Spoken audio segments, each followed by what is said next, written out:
Core Keeper is an isometric sandbox survival game and spiritual successor to games like Minecraft and Terraria. If you imagine Terraria but in 3D, then Core Keeper is in many ways pretty close to what comes to mind. Like its inspiration, Core Keeper Sandbox offers a satisfying progression curve with rare loot to hunt for and almost complete freedom in how you approach the game. In Core Keeper you can build, explore, fight, mine, cook, fish and farm along with a plethora of other options. As such, there's something for everyone in Core Keeper, whether you want to have a cozy and relaxing experience or whether you're looking for intense combat with exciting rewards. This makes Core Keeper a great game to play both solo and with friends and family. I played Core Keeper with my girlfriend and we both loved it despite having very different gameplay experiences. For me, playing Core Keeper was all about upgrading and finding better equipment to take on stronger enemies and bosses. I was also very driven by a desire to expand our railway network to allow us to quickly traverse the massive biomes that we were exploring. And lastly, I really enjoyed expanding the functionality of our base, with new and better crafting stations, unlocking new crafting options and automating the process with machines such as mechanical drills and arms. My girlfriend instead really enjoyed exploring the rich procedurally generated world of Core Keeper and finding and mining the ore that we needed. However, initially she felt kinda limited in her exploration as she found the enemies too threatening, and when she stumbled upon a new biome she often wouldn't dare to explore it by herself. But after spending some time and upgrading her equipment sufficiently, this stopped being an issue for us. She also quite enjoyed taking a break from the exploration and instead relaxed by spending her time farming or fishing. Exploring and fishing are also both very rewarding as you'll often encounter treasure chests full of loot and materials. That thrill of finding a treasure chest or cool new thing is a core part of what keeps Core Keeper exciting. Core Keeper can be played in up to 8-player co-op, and after almost 2.5 years in early access, 1.0 is releasing on all platforms including Switch on August 27th, and I look forward to jumping back in. When you first load into Core Keeper, you will go through a brief character creation process after which you'll find yourself in the game's first biome. In typical survival game style, we started by digging for materials, crafting ourselves a pickaxe, and finding a suitable area to make our first base. Here we crafted a workbench, a storage chest, a cooking pot and a furnace for smelting ore. We also crafted a full set of wooden armor and other equipment such as a watering can and a sword. Almost from the start you will also be encountering enemies, which initially primarily consist of simple and not very threatening slimes. As you progress through the game's many biomes, enemy difficulty, complexity and quantity will however increase significantly, and venturing into new biomes ill-equipped can easily prove a challenge too difficult to overcome. You can progress through these different biomes by following the game's core progression path, which is heavily tied to gathering the relevant type of metal, and mirrors what you find in other popular survival games such as Terraria or Valheim. For instance, by collecting enough copper, you will eventually be able to upgrade your workbench to copper quality. This allows you to craft a better pickaxe, armor, weapons and new crafting stations. Next you'll want to go looking for tin and then iron and so forth. On top of this, each biome also has one or multiple bosses for you to take on. These bosses each come with their own loot table that offers powerful and rare rewards to hunt for. This means that just like in Terraria, you'll want to summon bosses multiple times to get exactly what you're looking for. Most enemy types and chests that you'll find also offer unique, rare and powerful rewards. Currently the game has 6 major biomes and just as many sub-biomes, and a 7th major biome along with several new bosses are coming at full release. My enjoyment of the existing biomes varied somewhat, as especially the early game biomes felt significantly more developed in terms of content available than some of the later game biomes. All in all though, there was plenty of enjoyment to be had all the way through the game. Now is probably a good time to talk more about the game's combat and character progression. Core Keeper offers 2 different combat archetypes, melee and ranged, with a summoner archetype and a spellcaster archetype being added at full release.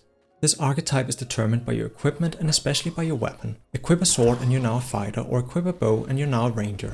All weapons, whether ranged or melee, have 1 or 2 attack options, and no matter which you pick, combat feels smooth and responsive. A few of the game's offhand items offers you additional active abilities such as block or short dash.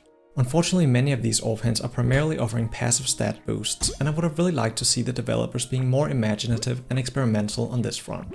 The reason for this is that the offhands are generally kinda boring and don't differ much from your jewelry or armor pieces outside of the aforementioned outliers. It should be mentioned that we tried to play Core Keeper with a controller too, and I think controls worked really well, except when it came to ranged combat. Aiming on the controller is done in your typical twin-stick shooter style that offers no auto-log on, and while it was playable, it felt vastly inferior to my mouse. Because of that, it made for a pretty bad experience, and I truly hope this has been improved for the game's console release. The stats in Core Keeper are your typical RPG stats, including crit, dodge, attack speed, health and armor. On top of that, there are several armor sets that can be collected in the game that offer strong and compelling set bonuses if you wear enough of the pieces. Further character customization can be found in 9 different small skill trees. Each of these is tied to an activity such as fishing, farming, melee, and ranged combat. Simply doing the corresponding activity will net you skill points to spend in the skill tree. This means that essentially no matter what you're doing in Core Keeper, you're always leveling up in something. While some of these bonuses can be pretty powerful, especially as you progress down the trees, they're all rather simple. For that reason, I would again have liked the developers to have been a little more adventurous and daring in regards to the skill trees, both in terms of depth and complexity and in terms of how fun and exciting the offered skills actually are.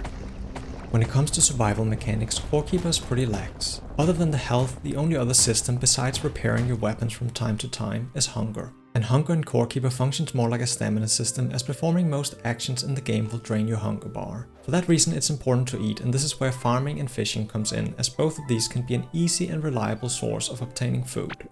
Cooked foods are generally better and can also offer powerful buffs. You can get even more powerful buffs by cooking with rare fish and crops. Farming in Core Keeper is your typical affair of tilling, planting seeds, watering regularly, and harvesting when your crops are ready. While exploring the world, you can also encounter animals that you can capture with a leash and keep as livestock.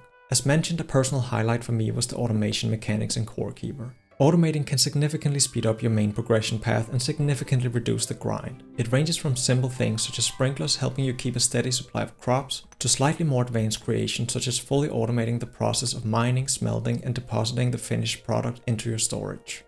You can also make even more advanced combinations, and I thoroughly enjoyed experimenting with this aspect of Core Keeper. In terms of story, there is one, but mostly you don't notice it. Most of it is told through environmental storytelling, and this part is excellent. It's done through what the developers refer to as scenes. These are little handcrafted sections in the procedurally generated world that in some way contribute to the world building or just tell a little story of their own. Core Keeper has quite a lot to offer, and in our roughly 60 hours with the game, we managed to progress through all the biomes to the point where we felt we had completed the game. There's definitely still quite a bit more content to be seen, however, as the late game offers various combat arenas and other hidden content. Furthermore, with all the new content being added in patch 1.0, I imagine that Core Keeper will easily offer around 80 hours of content for a standard playthrough. Obviously, the game could be completed significantly faster if you beeline straight through the game. Compared to the massive amount of content available in Terraria, Core Keeper is certainly outclassed, but it's worth remembering that Terraria has been out for over 13 years, and like Terraria, Core Keeper will likely have plenty of post-launch support. Core Keeper is however a way more accessible survival game. The crafting is pretty intuitive, and the game features excellent quality of life features such as quick stack and crafting directly from storage. Core Keeper's delightful pixel art style is in my book 10 out of 10. Except for this creepy guy that moved in with us pretty early on. Neither me nor my girlfriend had any performance issues with the game, and we played on my gaming PC and a laptop that was running the game on integrated graphics. That being said, I have seen complaints about the performance, and I know the developers have been actively working on improving this. Okay, so final thoughts on Core Keeper before I rate it. I liked, if not loved, almost everything about Core Keeper. Especially the hunt for rare loot and the automation are like standout features in my book. I would also really have liked the developers to have taken more risk, however, and especially when it comes to the skill trees and the item design, I would have liked more fun things here. So I'm hoping that future updates will deliver on this. Other than that, I would have really just liked more content. Not that the offering isn't already super solid, but you can always hope for more. Core Keeper is currently $20 on Steam, which is a more than fair price. And I've also heard a recent leak suggesting that it might be joining Gamepass at full release, so that would be an excellent value proposition. If you enjoyed this video, please consider subscribing. And now as for the rating, I would rate Core Keeper at 9.5 Rascals out of 10. I love my time with the game, and I'm really excited for more content on August 27th.